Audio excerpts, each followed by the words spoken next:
Hello student, आज मैं एक न्यूमेरिकल्स सॉल्व कर रहा हूँ और ये न्यूमेरिकल बेस्ड है मोल कॉन्सेप्ट एंड स्टिक्योमेट्री, जो कि बेसिकली जो फर्स्ट चैप्टर है स्टिक्योमेट्री क्लास 10 आईसीएसई बोर्ड का केमिस्ट्री से है। और इस न्यूमेरिकल में देखिए क्या बोला गया है और इसमें क्या करना है और बेसिकली ये किस लॉ से हमारा बेस्ड है, किस लॉ पे बेस्ड है, ये भी हम लोग समझेंगे। स्टिक्योमेट्री में दो लॉ है, एक गे-लुसाक लॉ, एवोगैड्रो लॉ। तो देखिए यहाँ पे क्वेश्चन जैसे किया गया 112 centimetre cube of hydrogen sulphide is mixed, ये गैस है, इसका मतलब क्या हुआ, gas is mixed with 120 centimetre cube of chlorine gas. यानी हाइड्रोजन सल्फाइड जो गैस है वो मिक्स किया जाता है 120 सेंटीमीटर क्यूब क्लोरीन गैस से at a standard temperature pressure. Standard temperature pressure एक ऐसा टेम्परेचर है जिसमें टेम्परेचर को हम लोग 273 केल्विन लेते हैं और प्रेशर को 760 मिलीमीटर मर्क्यूरिक प्रेशर लेते हैं, ये फिक्स रहता है उसका। टू प्रोड्यूस हाइड्रोजन क्लोराइड यानी HCl गैस हमारा प्रोड्यूस होगा और सल्फ़र प्रोड्यूस होगा और ये सल्फ़र हमारा सॉलिड के फॉर्मेट में रहेगा। तो सबसे पहला क्वेश्चन ये किया गया है कि right a balanced chemical equation, balanced equation for this reaction. तो पहले इसको हम लोग क्या करते हैं, जो क्वेश्चन बोला गया था उसके अकॉर्डिंग, जो पहला क्वेश्चन किया गया उसके अकॉर्डिंग लिखते हैं।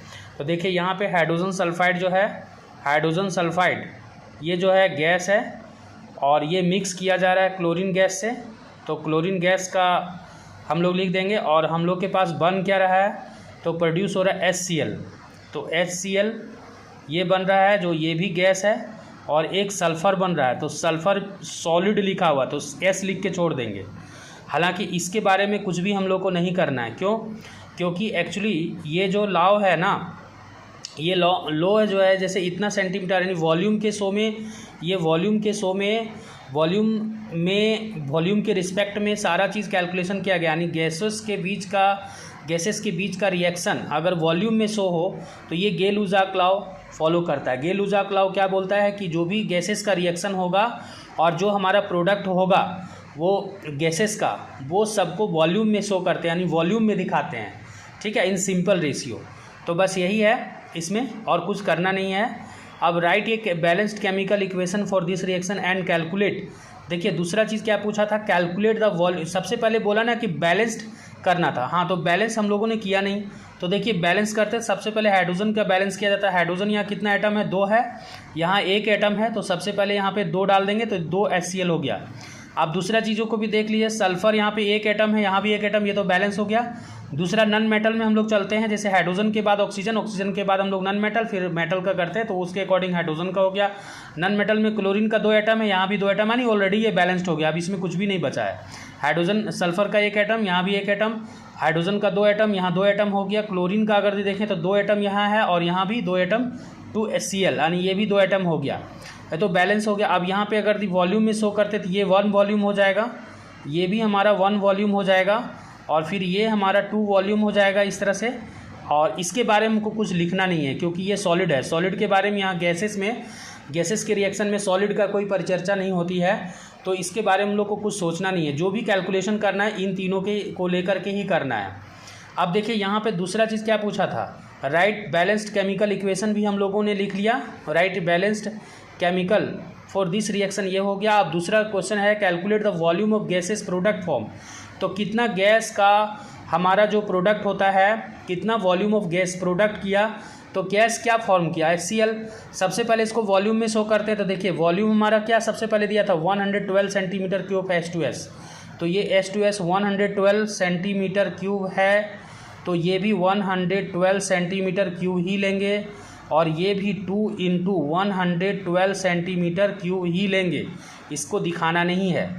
तो यहाँ पर लिख देंगे पहला क्वेश्चन जो बोला था, वॉल्यूम ऑफ HCl फॉर्म, यही आपका फॉर्म किया है।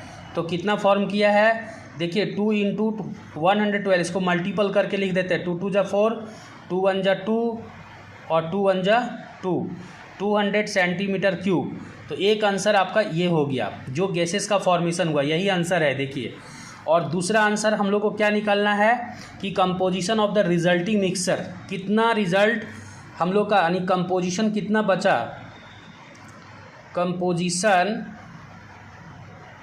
Of resulting mixer. तो कितना गैस हम लोग का बच गया, कितना हम लोग का कंपोजिशन हुआ। देखिए ये 224 सेंटीमीटर फॉर्म हुआ, इसको हम लोग लिख लेंगे इसमें, ठीक है। जो हम लोग का फॉर्म हुआ क्या HCl, ये हम लोग का फॉर्म हुआ। और दूसरा चीज़ है ना, देखिए यहाँ पर कितना था 120 सेंटीमीटर Cl2 था, जिसमें 112 ही यूज़ हुआ। तो रेसिड्यू अगर दी बोले तो रेसिड्यू Cl2 120 सेंटीमीटर क्यू में हम लोग घटा देंगे, 112 सेंटीमीटर क्यू ही हम लोग यूज़ कर पाए हैं, ठीक है। तो यहाँ पर हम लोग का 8 सेंटीमीटर क्यू बच गया है। तो इस तरह से मिक्सर हम लोग का जो हुआ वो कितना हो गया, कंपोजिशन मिक्सर जो हुआ ये 8 सेंटीमीटर क्यूब, और प्लस में जो ये फॉर्म हुआ 224 वो भी हम लोग लिख देंगे।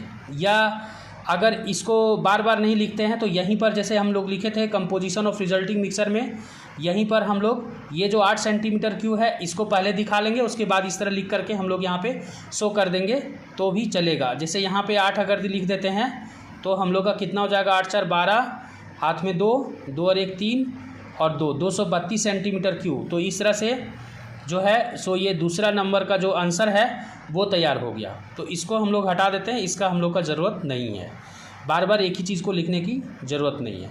तो इस तरह से हम लोग का ये जो क्वेश्चन है वो स्टूडेंट सॉल्यूशन हुआ। और मिलते हैं नेक्स्ट क्वेश्चन में। इसके बाद ये वीडियो में बस मैंने एक ही क्वेश्चन सॉल्व किया, ये मेरे चैनल में बने रहे। मैं इस चैप्टर से जितने भी क्वेश्चन हैं वो सारे के सारे सॉल्यूशन कर रहा हूँ, आप लोग मेरे चैनल में बने रहें।